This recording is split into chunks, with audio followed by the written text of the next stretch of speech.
Hi, my name is Nadine from the channel Alignenus. Today I am reading to you Neville Goddard's book, Prayer, the Art of Believing. Chapter 1, Law of Reversibility. Pray for my soul. More things are wrought by prayer than this world of dreams. Tennyson. Prayer is an art and requires practice. The first requirement is a controlled imagination. Parade and vain repetitions are foreign to prayer. Its exercise requires tranquility and peace of mind. Use not vain repetitions. For prayer is done in secret, and thy Father, which seeth in secret, shall reward thee openly. The ceremonies that are customarily used in prayer are mere superstitions and have been invented to give prayer an air of solemnity. Those who do not practice the art of prayer are often ignorant of the laws that control it. They attribute the results obtained to the ceremonies and mistake the letter for the spirit. The essence of prayer is faith, but faith must be permeated with understanding to be given that active quality which it does not possess when standing alone. Therefore, get wisdom, and with all thy getting, get understanding. This book is an attempt to reduce the unknown to the known by pointing out the conditions on which prayers are answered and without which they cannot be answered. It defines the conditions governing prayer in laws that are simply a generalization of our observations. The universal law of reversibility is the foundation on which its claims are based. Mechanical motion caused by speech was known for a long time before anyone dreamed of the possibility of an inverse transformation, that is, the reproduction of speech by mechanical motion, the phonograph. For a long time, electricity was produced by friction without ever a thought that friction, in turn, could be produced by electricity. Whether or not man succeeds in reversing the transformation of a force, he knows nevertheless that all transformations of force are reversible. If heat can produce mechanical motion, so mechanical motion can produce heat. If electricity produces magnetism, magnetism too can develop electric currents. If the voice can cause undulatory currents, so can such currents reproduce the voice, and so on. Cause and effect, energy and matter, action and reaction are the same and interconvertible. This law is of the highest importance because it enables you to foresee the inverse transformation once the direct transformation is verified.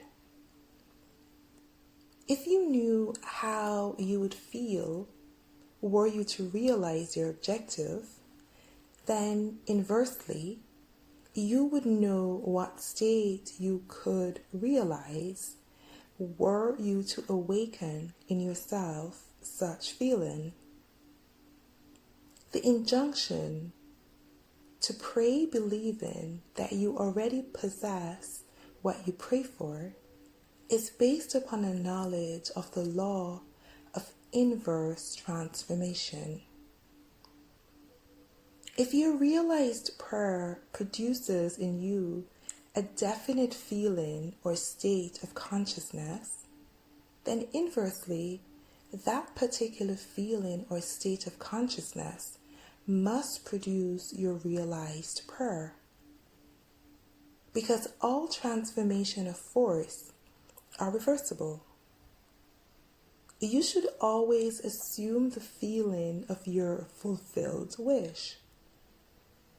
You should awaken within you the feeling that you are and have that which heretofore you desire to be and possess. This is easily done by contemplating the joy that would be yours were your objective an accomplished fact, so that you live and move and have your being in the feeling that your wish is realized. The feeling of the wish fulfilled, if assumed and sustained, must objectify the state that would have created it. This law explains why faith is the substance of things hoped for, the evidence of things not seen, and why he calleth things that are not seen as though they were, and things that were seen become seen. Assume the feeling of your wish fulfilled and continue feeling that it is fulfilled until that which you feel objectifies itself. If a physical fact can produce a psychological state can produce a physical fact. If the fact A can be produced by the cause B, then inversely, the effect B can be produced by the cause A. Therefore I say unto you, what things soever ye desire, when ye pray, believe that ye have received them, and ye shall have them. Mark 11, verse 24. Chapter 2. Dual Nature of Consciousness. A clear concept of the dual nature of a man's consciousness must be the basis of all true prayer. Consciousness includes a subconscious as well as a conscious part. The infinitely greater part of consciousness lies below the sphere of objective consciousness. The subconscious is the most important part of consciousness. It is the cause of voluntary action. The subconscious is what a man is. The conscious is what a man knows. I and my Father are one, but my Father is greater than I. The conscious and subconscious are one, but the subconscious is greater than the conscious. I of myself can do nothing. The Father within me, he doeth the work. I, objective consciousness of myself, can do nothing. The Father, the subconscious, he doeth the work. The subconscious is that in which everything is known, in which everything is possible, to which everything goes, from which everything comes, which belongs to all, to which all have access. What we are conscious of is constructed out of what we are not conscious of. Not only do our subconscious assumptions influence our behavior, but they also fashion the pattern of our objective existence. They alone have the power to say, "Let us make man," objective manifestations, in our image, after our likeness. The whole of creation is asleep within the deep of man and is awakened to objective existence by its subconscious assumptions. Within that blankness we call sleep, there is a consciousness in unsleeping vigilance. And while the body sleeps, this unsleeping being releases from the treasure house of eternity the subconscious assumptions of man. Prayer is the key which unlocks the infinite storehouse.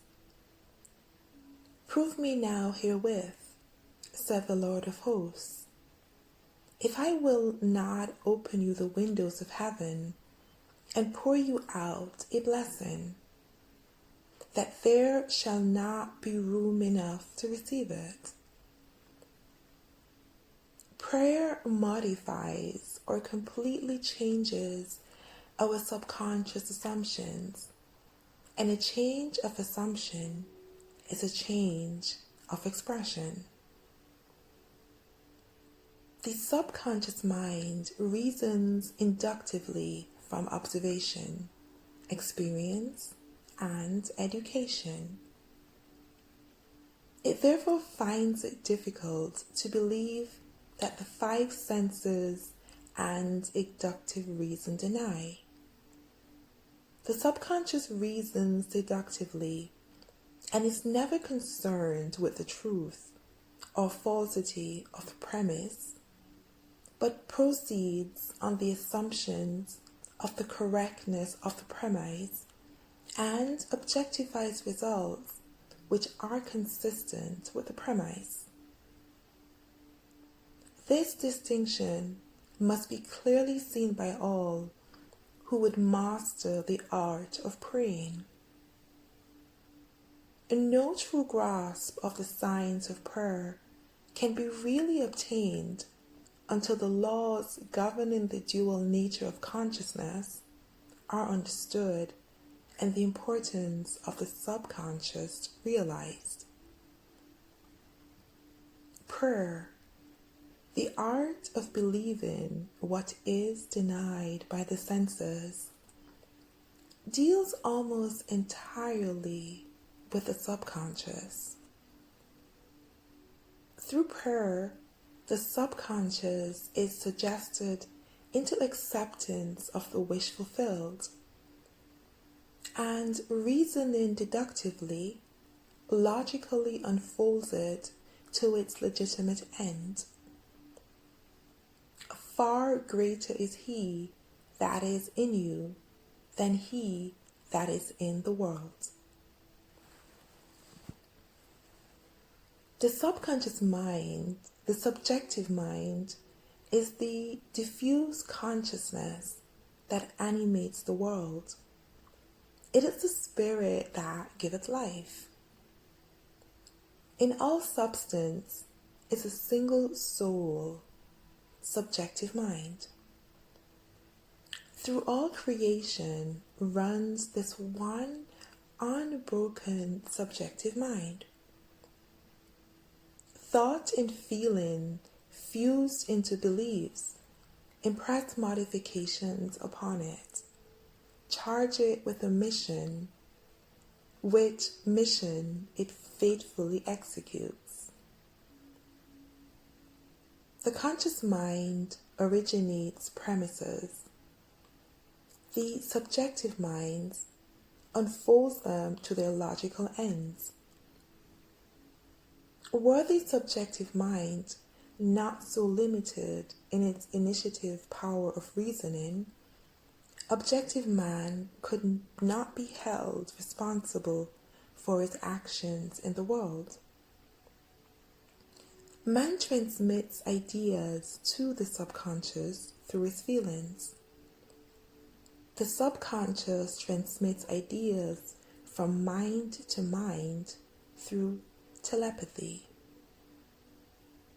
Your unexpressed convictions of others are transmitted to them without their conscious knowledge or consent, and if subconsciously accepted by them, will influence their behavior. The only ideas they subconsciously reject are your ideas of them, which they could not wish to be true of anyone. Whatever they could wish for others can be believed of them, and by the law of belief, which governs subjective reasoning, they are compelled to subjectively accept and therefore objectively express accordingly. The subjective mind is completely controlled by suggestion. Ideas are best suggested when the objective mind is partly subjective, that is, when the objective senses are diminished or held in abeyance. This partly subjective mind can best be described as controlled reverie, wherein the mind is passive but capable of functioning with absorption. It is a concentration of attention. There must be no conflict in your mind when you are praying. Turn from what is to what ought to be. Assume the mood of fulfilled desire, and by the universal law of reversibility, you will realize your desire. Chapter 3: Imagination and Faith. Prayers are not successfully made unless there is a rapport between the conscious and subconscious mind of the operator. This is done through imagination and faith.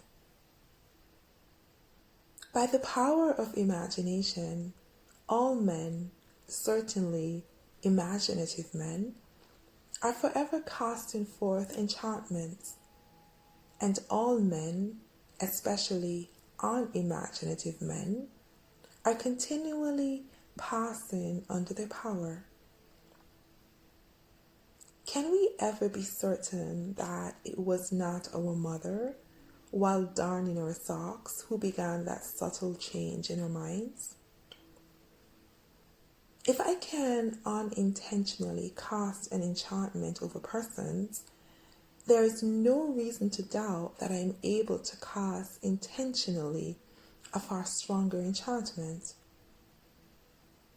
Everything that can be seen, touched, explained, argued over, is to the imaginative man nothing more than a means, for he functions by reason of his controlled imagination in the deep of himself, where every idea exists in itself and is not in relation to something else.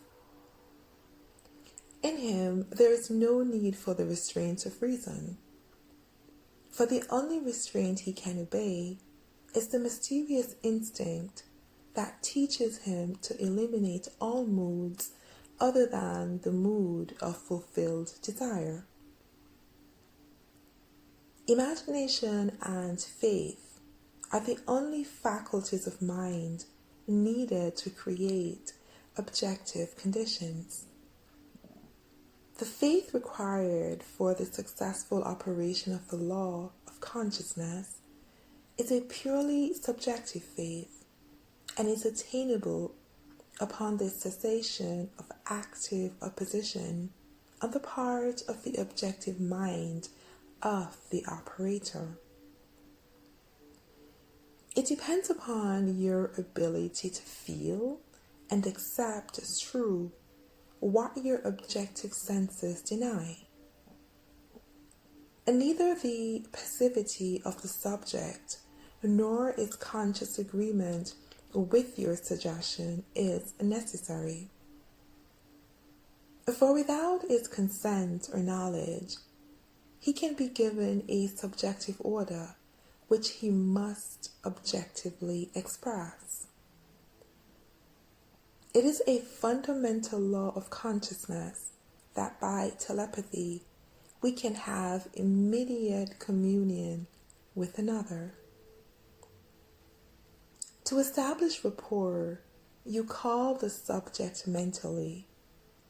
Focus your attention on him and mentally shout his name just as you would to attract the attention of anyone. Imagine that he is answered and mentally hear his voice.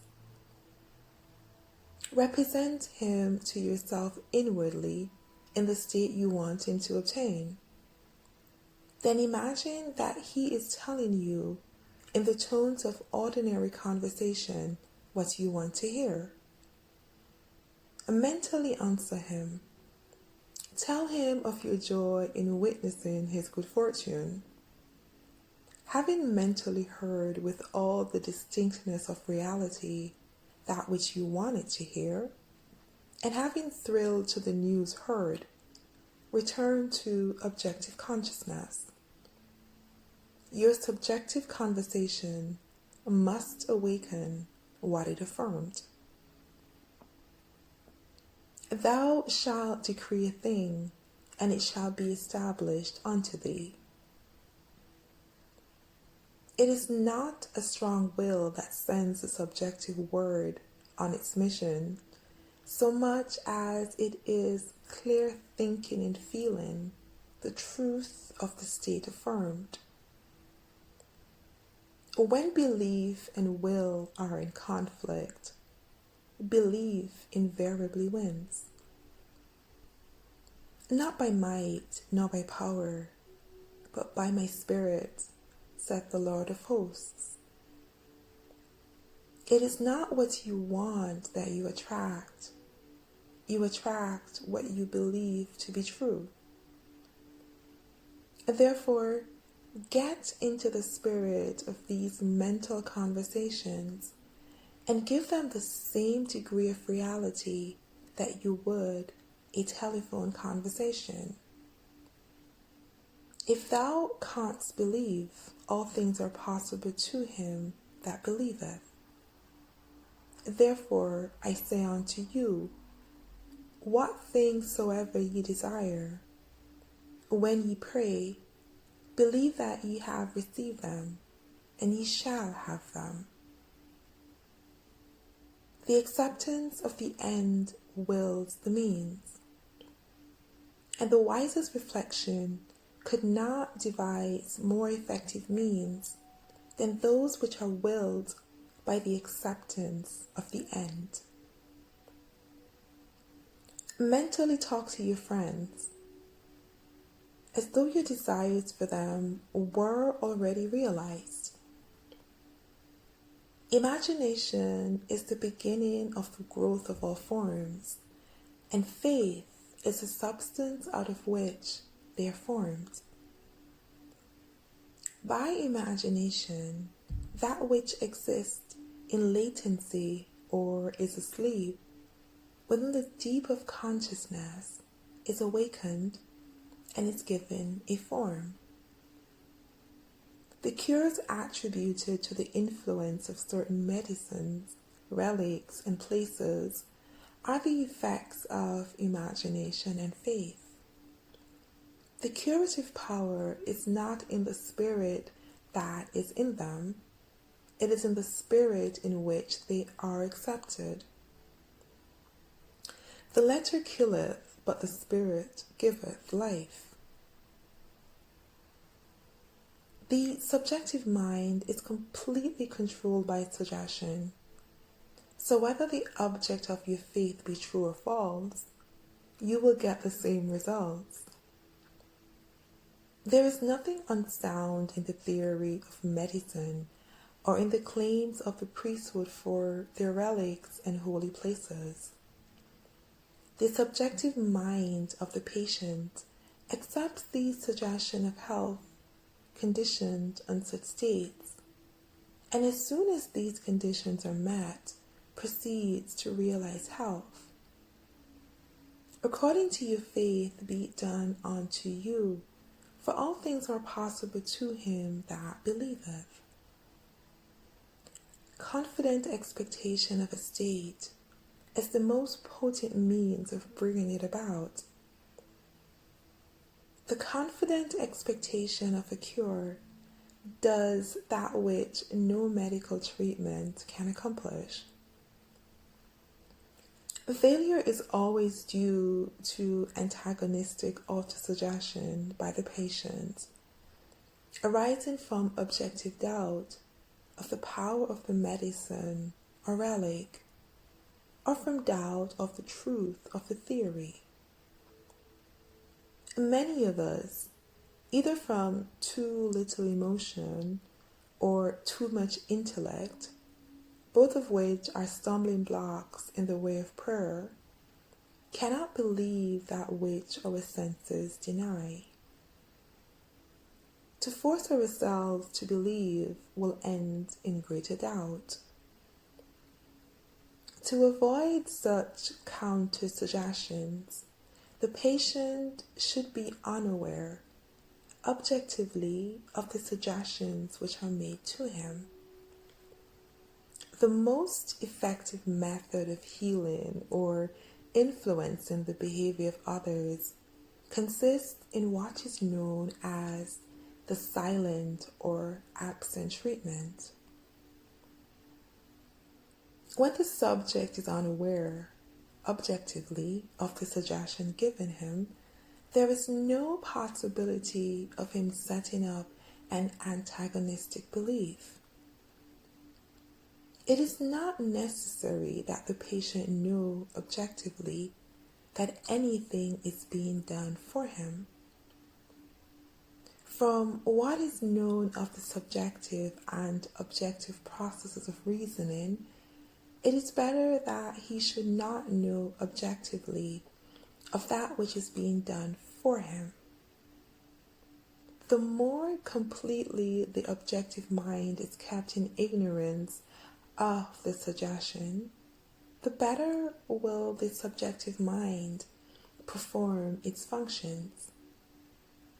The subject subconsciously accepts the suggestion and thinks he originates it, proving the truth of Spinoza's dictum that we know not the causes that determine our actions.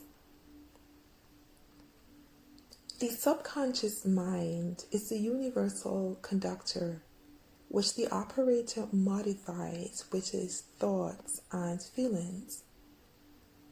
Visible states are either the vibratory effects of subconscious vibrations within you, or they are the vibratory causes of corresponding vibrations within you. A disciplined man never permits them to be causes unless they awaken in him desirable states of consciousness. With a knowledge of the law of reversibility, the disciplined man transforms his world by imagining and feeling only what is lovely and of good rapport.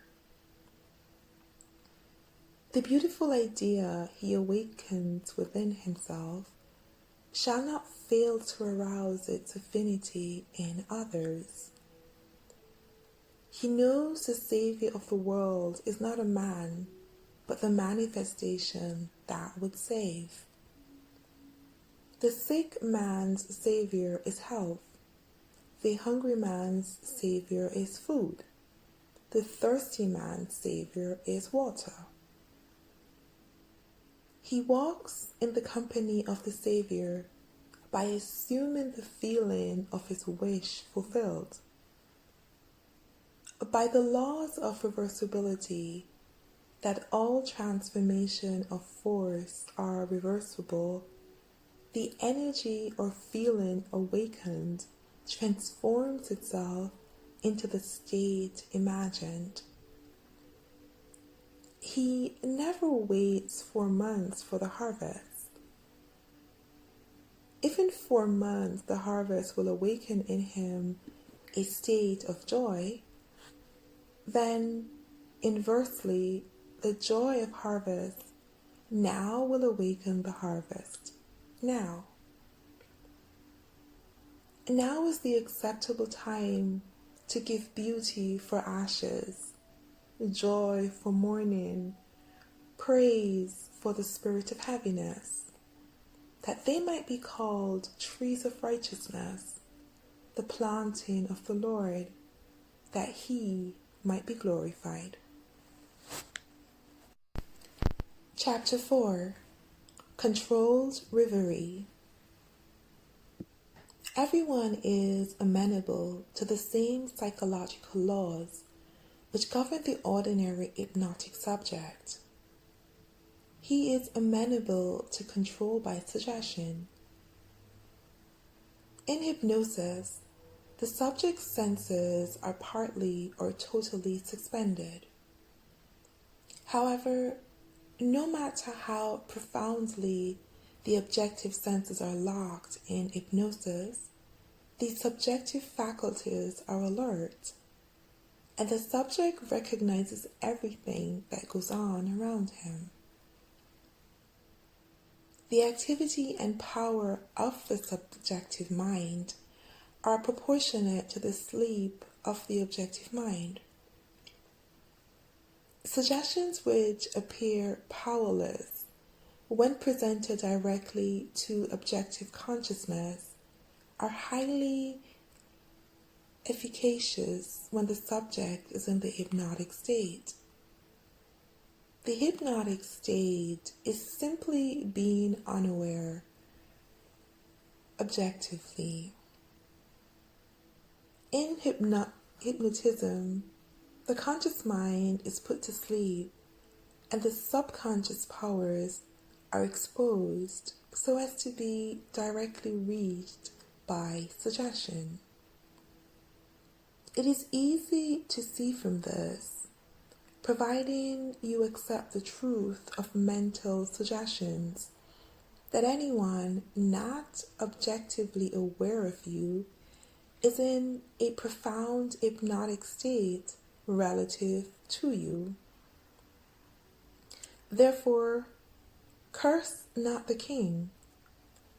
No, not in thy thoughts, and curse not the rich in thy bedchamber. For a bird of the air shall carry the voice, and that which hath wings shall tell the matter. Ecclesiastes 10 verse 20. What you sincerely believe as true of another, you awaken within him. No one need to be entranced in the ordinary manner to be helped. If the subject is subconsciously unaware of the suggestion, and if the suggestion is given with conviction and confidently accepted by the operator as true, then you have the ideal setting for a successful prayer. Represent the subject to yourself mentally as though he had already done that which you desire him to do. Mentally speak to him and congratulate him on having done what you want him to do. Mentally see him in the state you want him to obtain. Within the circle of his action, every word subjectively spoken awakens, objectively, what it affirms. Incredulity on the part of the subject is no hindrance when you are in control of your reverie.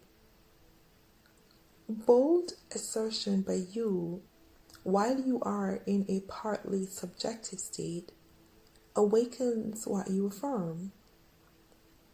Self-confidence on your part and the thorough belief in the truth of your mental assertion are all that is needed to produce results. Visualize the subject and imagine that you hear his voice. This establishes contact with his subjective mind. Then imagine that he's telling you what you want to hear. If you want to send him words of health and wealth, then imagine that he's telling you, I have never felt better, and I have never had more. And mentally tell him of your joy in witnessing his good fortune. Imagine that you see and hear his joy. A mental conversation with the subjective image of another must be in a manner which does not express the slightest doubt as to the truth of what you hear and say. If you have the least idea that you do not believe what you have imagined, you have heard and seen, the subject will not comply. For your subjective mind will transmit only your fixed ideas. Only fixed ideas can awaken their vibratory correlates in those toward whom they are directed. In the control reverie, ideas must be suggested with the utmost care. If you do not control your imagination in the reverie, your imagination will control you. Whatever you suggest with confidence is law to the subjective mind. It is never obligation to objectify that which you mentally affirm. Not only does the subjective execute the state affirmed, but he does it as though the decision had come of itself, or the idea had been originated by him. Control of the subconscious is dominion over all. Each state obeys one mind's control. Control of the subconscious is accomplished through control of your beliefs, which in turn is the all-potent factor in the production of visible states. Imagination and faith are the secrets of creation. Chapter 5. Law of Thought Transmission. He sent his word and healed them, and delivered them from their destructions. He transmitted the consciousness of health, and it awoke its vibratory correlate in the one towards whom it was directed. He mentally represented the subject to himself in a state of health and imagined he heard the subject confirm it. For no word of God shall be void of power. Therefore hold fast the pattern of helpful words which thou hast heard. To pray successfully, you must have clearly defined objectives. You must know what you want before you can ask for it. You must know what you want before you can feel that you have it. and prayer is the feeling of fulfilled desire. It does not matter what it is you seek in prayer, or where it is, or whom it concerns. You have nothing to do but convince yourself of the truth of that which you desire to see manifested. When you emerge from prayer, you no longer seek, for you have. If you have prayed correctly, subconsciously assume the reality of the state sought, and by the law of reversibility, your subconscious assumption must objectify that which it affirms. You must have a conductor to transmit a force. You must employ a wire, a jet of water, a current of air, a ray of light, or any intermediary whatsoever. The principle of the photophone, or the transmission of voice by light, will help you to understand thought transmission, or the sending of a word to heal another. There is a strong analogy between a spoken word and a mental voice. To think is to speak low. To speak is to think aloud. The principle of the photophone is this. A ray of light is reflected by a mirror and projected to a receiver at a distant point. Back of the mirror is a mouthpiece. By speaking into the mouthpiece, you cause the mirror to vibrate. A vibrating mirror modifies the light reflected on it. The modified light has your speech to carry, not as speech, but as represented in its mechanical correlate. It reaches the distant station and impinges on a disc within the receiver. It causes the disc to vibrate according to the modification it undergoes, and it produces your voice. I am the light of the world.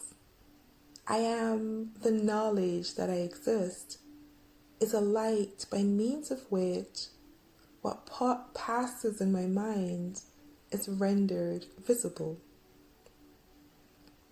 Memory, or my ability to mentally see what is not objectively present, proves that my mind is a mirror, and so sensitive a mirror that it can reflect a thought. The reperception of an image in memory is no way differs as a visual act from the perception of my image in a mirror. The same principle of seeing is involved in both. Your consciousness is the light reflected on the mirror of your mind and projected in space to the one whom you think. By mentally speaking to the subjective image in your mind, you cause the mirror of your mind to vibrate. Your vibrating mind modifies the light of consciousness reflected on it. The modified light of consciousness reaches the one toward whom it is directed and impinges on the mirror of its mind. It causes its mind to vibrate according to the modification it undergoes. Thus, it reproduces in him what was mentally affirmed by you. Your beliefs, your fixed attitudes of mind, constantly modify your consciousness as it is reflected on the mirror of your mind.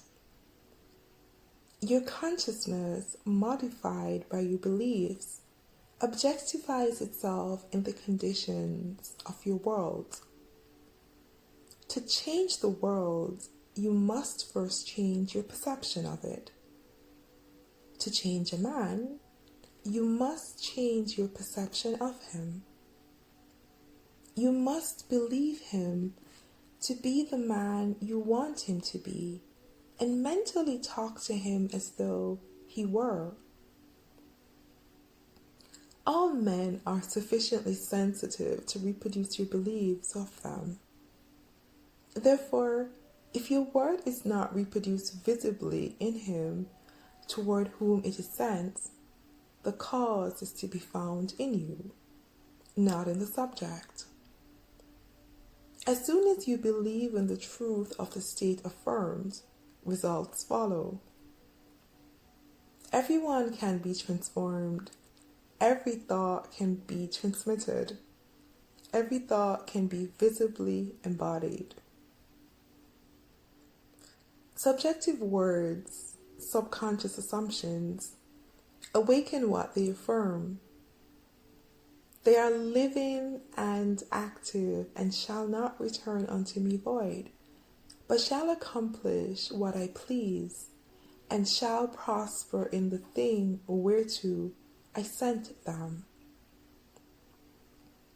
They are endowed with the intelligence pertaining to their mission, and will persist until the object of their existence is realized. They persist until they awaken the vibratory correlates of themselves within the one to whom they are directed. But the moment the objective of their creation is accomplished, they cease to be. The words spoken subjectively in quiet confidence will always awaken a corresponding state in the one for whom it was spoken. But the moment its task is accomplished, it ceases to be. Permitting the one in whom the state is realized to remain in the consciousness of the state affirmed, or to return to its former state.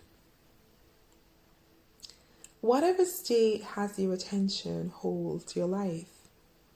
Therefore, to become attentive to a former state is to return to that condition. Remember not the former things, neither consider the things of old.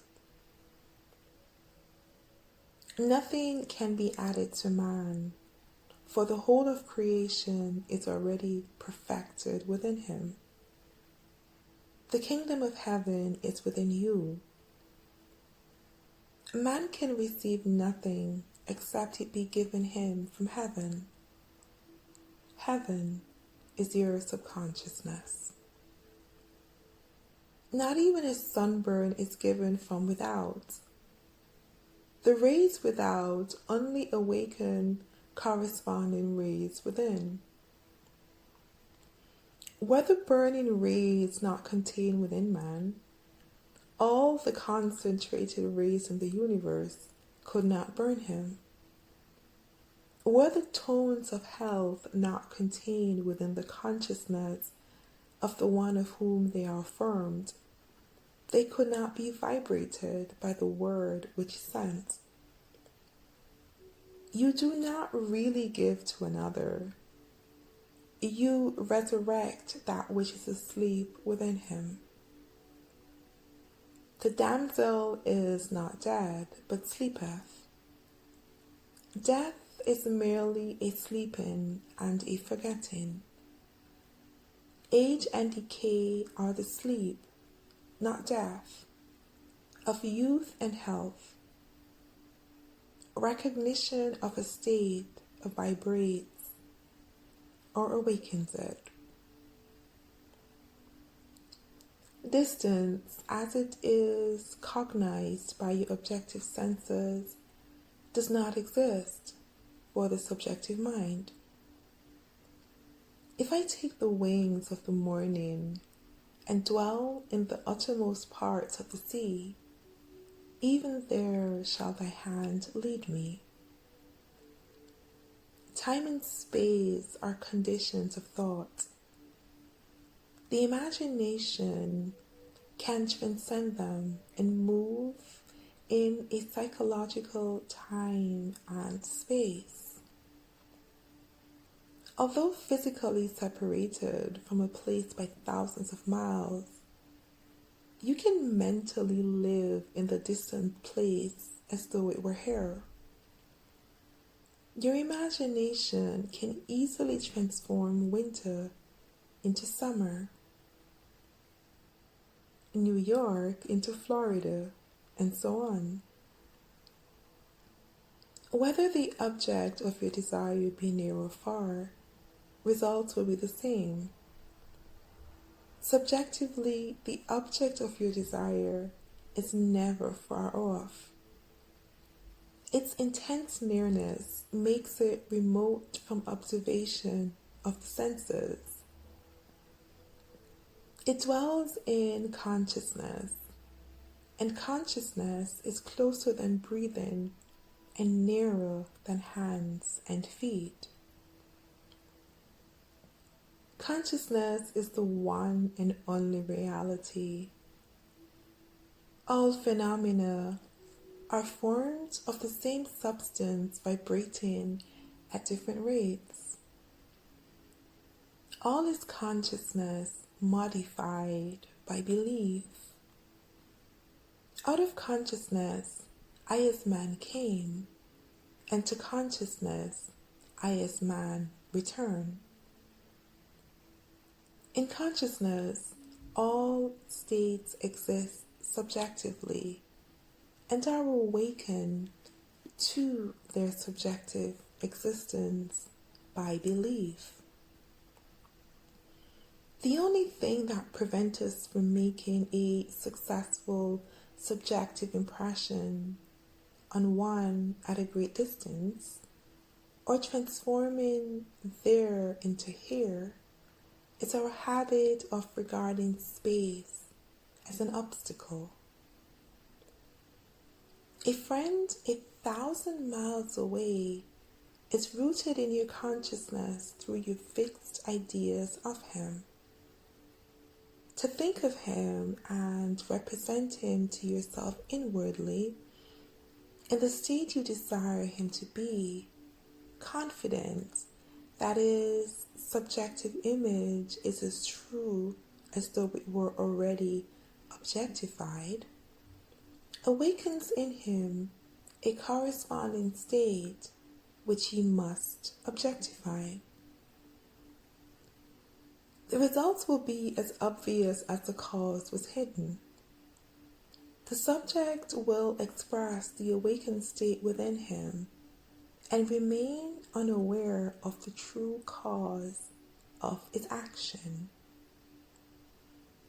Your illusion of free will is but ignorance of the causes which make you act. Prayers depend upon your attitude of mind for their success, and not upon the attitude of the subject. The subject has no power to resist your controlled objective ideas of him, unless the state affirmed by you to be true of him is a state he is incapable of wishing as true of another. In that case, it returns to you, the sender, and it will realize itself in you. Provided the idea is acceptable, success depends entirely on the operator, not upon the object who, like compass needles on their pivots, are quite indifferent as to what direction you choose to give them. If your fixed idea is not subjectively accepted by the one toward whom it is directed, it rebounds to you from whom it came. Who is he that will harm you, if ye be followers of that which is good? I have been young, and now am old, yet have I not seen the righteous forsaken, nor his seed begging bread.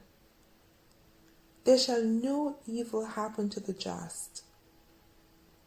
Nothing befalls us that is not of the nature of ourselves. A person who directs a malicious thought to another will be injured by its rebound if he fails to get subconscious acceptance of the other. As ye sow, so shall ye reap. Furthermore, what you can wish and believe of another can be wished and believed of you, and you have no power to reject it if the one who desires it for you accepts it as true of you. The only power to reject a subjective word is to be incapable of wishing a similar state of another. To give presupposes the ability to receive. The possibility to impress an idea upon another mind presupposes the ability of that mind to receive that impression. Fools exploit the world, the wise transfigure it. It is the highest wisdom to know that in the living universe there is no destiny of other than that created out of the imagination of man. There is no influence outside of the mind of man. Whatsoever things are lovely, whatsoever things are of good rapport, if there be any virtue, if there be any praise, think on these things. Never accept as true of others what you would not want to be true of you. To awaken a state within another, it first must be awakened within you. The state you would transmit to another can be transmitted only if it is believed by you. Therefore, to give is to receive. You cannot give what you do not have, and you have only what you believe. So to believe a state as true of another not only awakens that state within the other, but it makes it alive within you. You are what you believe. Give, and ye shall receive.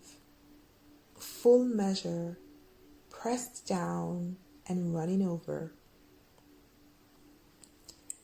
Giving is simply believing.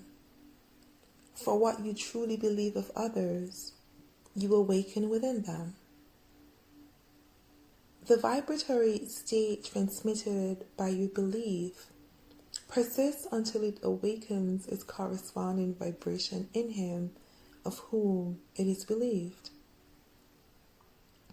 But before it can be transmitted, it must first be awake within the consciousness of the transmitter. Whatever is awake within your consciousness, you are. Whether the belief pertains to self or another does not matter. For the believer is defined by the sum total of his beliefs or subconscious assumptions. As a man thinketh in his heart, in the deep subconscious of himself, so is he. Disregard appearances and subjectively affirm as true that which you wish to be true. This awakens in you the tone of the state affirmed, which in turn realizes itself in you and in the one of whom it is affirmed. Give, and ye shall receive. Beliefs invariably awaken what they affirm. The world is a mirror wherein everyone sees himself reflected. The objective world reflects the beliefs of the subconscious mind. Some people are self-impressed best by visual images, others by mental sounds, and still others by mental actions. The form of mental activity which allows the whole power of your attention to be focused in one chosen direction is the one to cultivate until you can bring all play on your objective at the same time. Should you have some difficulty in understanding the terms visual images, mental sounds, and mental actions, here is an illustration that should make their meanings clearer.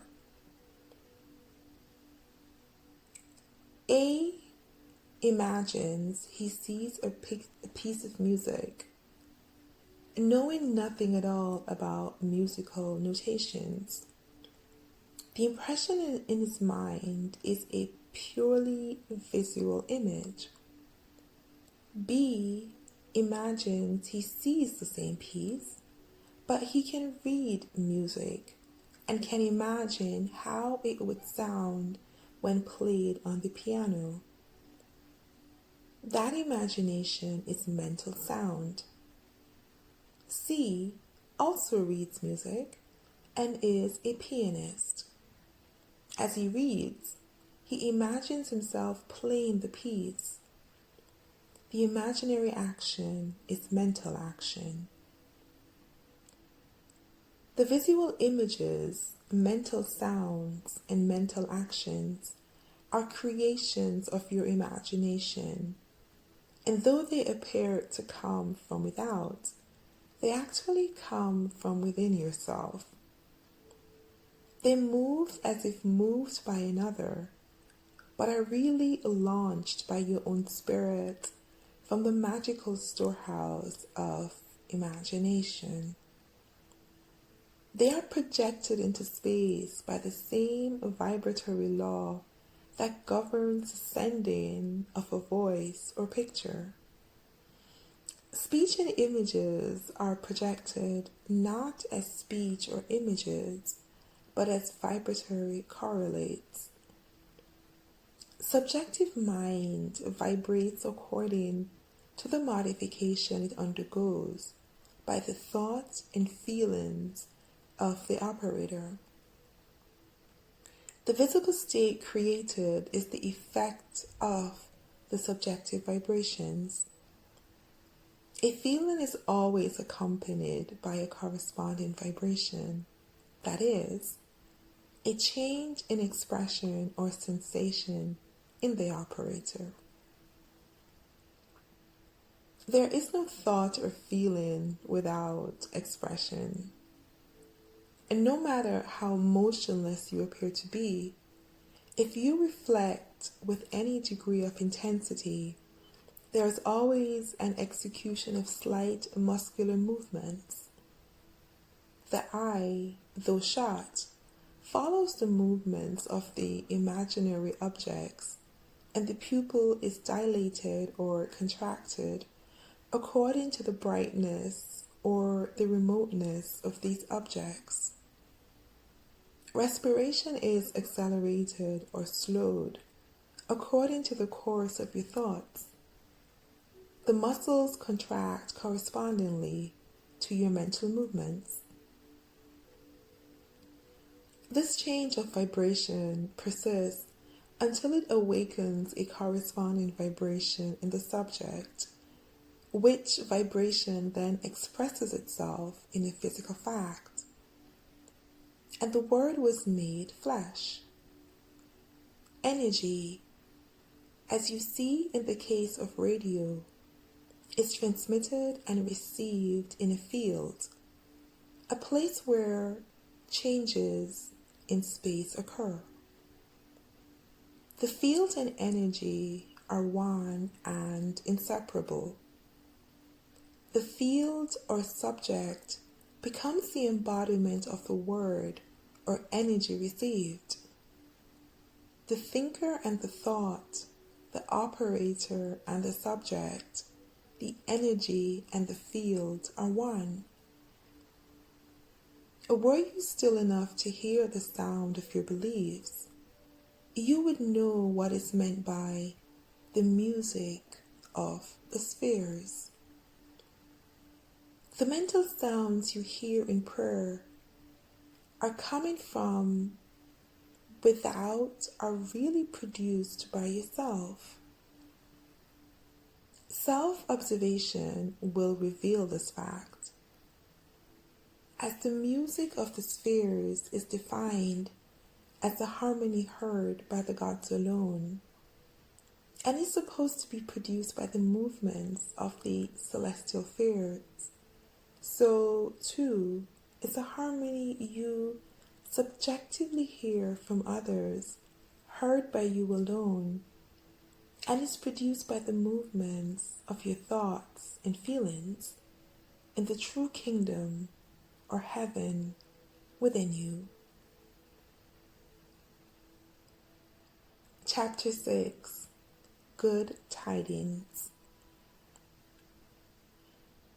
How beautiful upon the mountains are the feet of him that bringeth good tidings, that publisheth peace, that bringeth good tidings of good, that publisheth salvation. A very effective way to bring good tidings to another is to call before your mind's eye the subjective image of the person you wish to help, and have him affirm that he has done that which you desire him to do. Mentally hear him tell you that he has done it. This awakens within him the vibratory correlates of the state affirmed, which vibration persists until its mission is accomplished. It does not matter what it is you desire to have done, or whom you select to do it. As soon as you subjectively affirm that it is done, results follow. Failure can result only if you fail to accept the truth of your assertion, or if the state affirms would not be desired by the subject for himself or another. In the latter event, the state would realize itself in you, the operator. The seemingly harmless habit of talking to yourself is the most fruitful form of prayer. A mental argument with the subjective image of another is the surest way to pray for an argument. You are asking to be offended by the other when you objectively meet. He is compelled to act in a manner displeasing to you, unless before the meeting you countercommand or modify your order by subjectively affirming a change.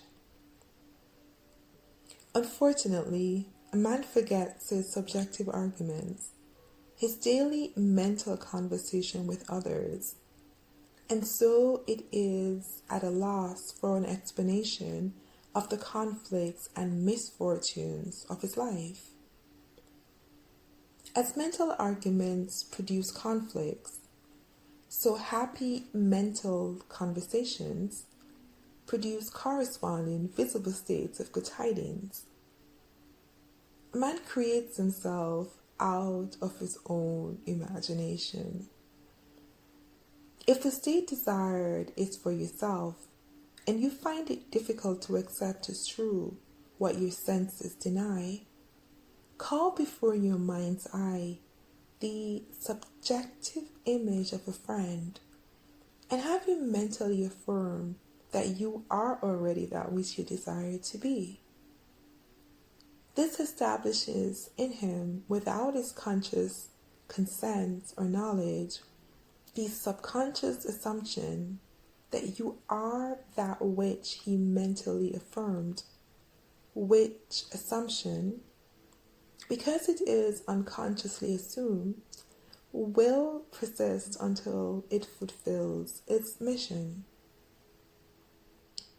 Its mission is to awaken in you its vibratory correlates, which vibration, when awakened in you, realizes itself as an objective fact. Another very effective way to pray for oneself is to use the formula of Job, who found that his own captivity was removed as he prayed for his friends. Fix your attention on a friend and have the imaginary voice of your friend tell you that he is or has that which is comparable to that which you desire to be or have. As you mentally hear and see him, feel the thrill of his good fortune and sincerely wish him well. This awakens in him the corresponding vibration of the state affirmed, which vibration must then objectify itself as a physical fact. You will discover the truth of the statement, "Blessed are the merciful, for they shall receive mercy." The quality of mercy is twice blessed. It blesses him who taketh and him who giveth.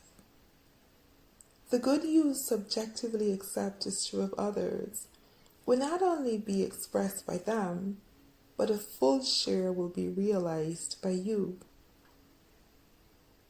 Transformations are never total. Force A is always transformed into more than a force B. A blow with a hammer produces not only a mechanical concussion, but also heat, electricity, a sound, a magnetic change, and so on. The vibratory correlate in the subject is not the entire transformation of the sentiment communicated. The gift transmitted to another is like the divine measure, pressed down, shaken together, and running over, so that after the 5,000 are fed from the 5 loaves and 2 fishes, 12 baskets full are left over. Chapter 7, The Greatest Prayer. Imagination is the beginning of creation. You imagine what you desire, and then you believe it to be true. Every dream could be realized by those self-disciplined enough to believe it. People are what you choose to make them. A man is according to the manner in which you look at him. You must look at him with different eyes before he will objectively change. 2 men looked from the prison bars. One saw the mud and the other saw the stars.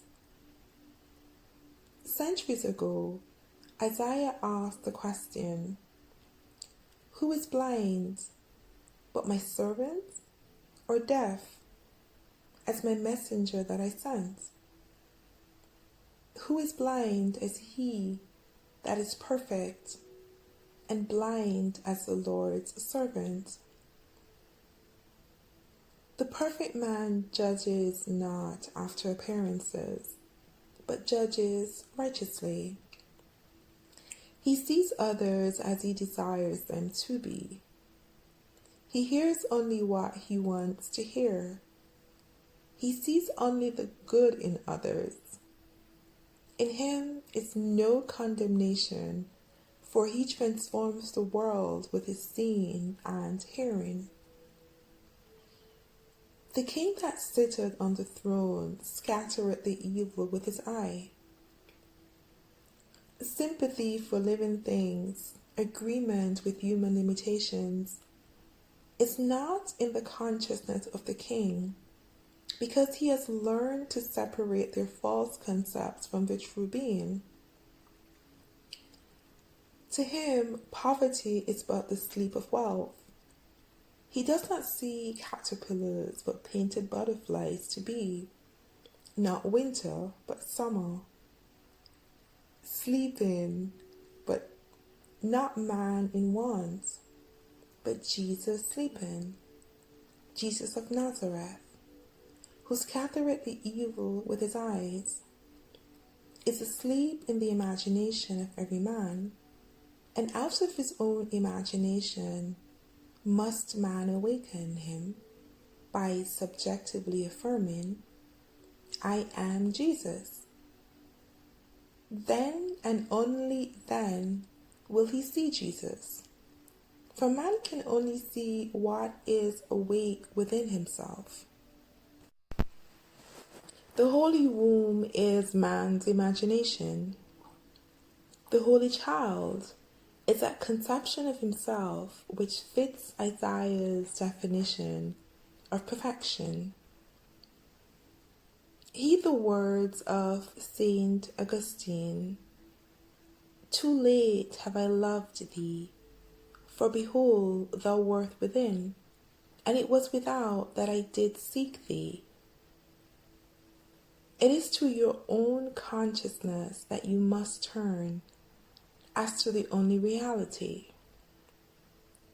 There and there alone, you awaken that which is asleep. Though Christ 1,000 times in Bethlehem be born, if he is not born in thee, thy soul is still forlorn. Creation is finished. You call your creation into being by feeling the reality of the state you would call. A mood attracts its affinities, but it does not create what it attracts. As sleep is called by feeling, I am sleepy, so too is Jesus Christ called by the feeling, I am Jesus Christ. Man sees only himself. Nothing befalls man that is not of the nature of himself. People emerge out of the mass, betraying their close affinity to your moods as they are engendered. You meet them seemingly by accident, but find they are intimates of your moods.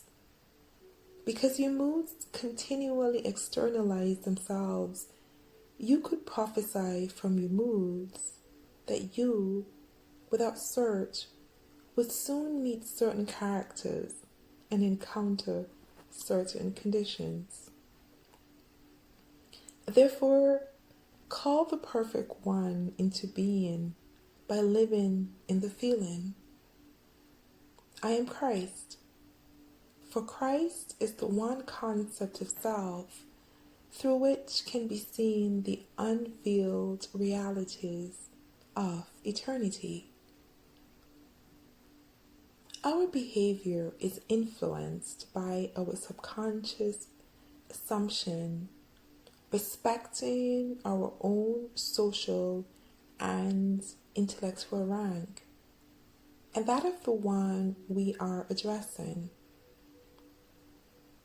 Let us seek for and evoke the greatest rank, and the noblest of all is that which disrobes man of his mortality and clothes him with uncurbed immortal glory.